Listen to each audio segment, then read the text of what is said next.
d'abord di ko ñaanal yàlla xare ko àjjana di présenter condoléances famille bi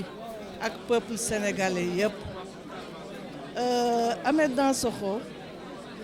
li tax ma am yéene ak cofeel ci moom dafa am ay jikko yu ñu tànn yu mu àndaloon nit ku wekk nit xam lan mooy nit ku am yar ak teggin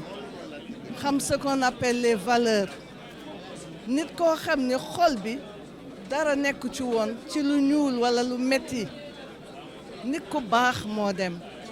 wax dëgg yàlla jàppale ñu pour démocratie nekk Sénégal def na lépp pour mu sax fii